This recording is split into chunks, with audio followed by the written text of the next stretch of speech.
Void Century atau abad kekosongan di One Piece adalah periode misterius sepanjang 100 tahun yang terjadi sekitar 900 tahun lalu, di mana seluruh catatannya dihapus dari sejarah oleh pemerintah dunia. Satu-satunya jejak yang tersisa adalah ukiran di batu tak hancur bernama Poneglyph yang menggunakan bahasa kuno. Konon, pada masa itu berdiri sebuah kerajaan besar yang sangat maju secara teknologi, namun hancur setelah berperang melawan 20 kerajaan yang kemudian membentuk pemerintah dunia.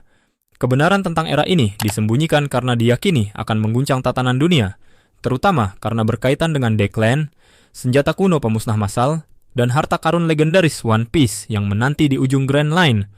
Void Century di One Piece punya kemiripan dengan kasus sejarah Tan Malaka dan PKI di Indonesia. Dalam cerita One Piece, pemerintah dunia menghapus seluruh catatan tentang 100 tahun penting karena kebenarannya bisa mengguncang kekuasaan mereka. Begitu juga di Indonesia, sosok Tan Malaka yang berperan besar dalam perjuangan kemerdekaan pernah dihapus atau dipinggirkan dari narasi sejarah resmi karena dianggap berseberangan dengan kekuasaan saat itu.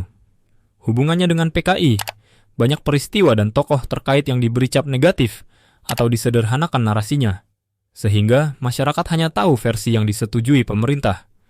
Seperti Poneglyph yang hanya bisa dibaca oleh segelintir orang, kebenaran sejarah ini hanya bisa diakses lewat arsip, penelitian independen, dan catatan yang lolos sensor. Dalam kedua kasus, baik Void Century maupun sejarah Tan Malaka PKI, ada pola yang sama. Penguasa mengontrol informasi untuk mempertahankan legitimasi dan kekuasaan, sementara kebenaran asli tetap terkubur menunggu untuk diungkap. Setelah reformasi 1998, pandangan terhadap Tan Malaka dan PKI mulai bergeser seiring terbukanya ruang kebebasan berpendapat dan arus informasi. Tan Malaka, yang sebelumnya sering dipinggirkan dari narasi resmi, perlahan kembali diakui sebagai salah satu pahlawan nasional dengan kontribusi besar dalam perjuangan kemerdekaan.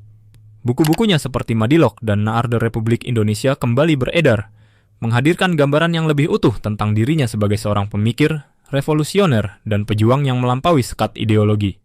Sementara itu, pembahasan tentang PKI dan peristiwa 1965 yang dulunya tabu mulai muncul di ruang publik. Penelitian, buku, dan film dokumenter seperti The Act of Killing dan The Look of Silence memunculkan perspektif baru tentang korban, pelaku, serta kompleksitas politik pada masa itu. Meski stigma dan diskriminasi terhadap keluarga ex-PKI masih tersisa, secara hukum pembatasan itu telah dihapus. Situasi ini mirip dengan dunia One Piece ketika larangan mempelajari Poneglyph mulai melemah. Kebenaran yang lama terkubur perlahan muncul, meski sebagian masyarakat masih berpegang pada narasi lama yang diwariskan oleh penguasa sebelumnya.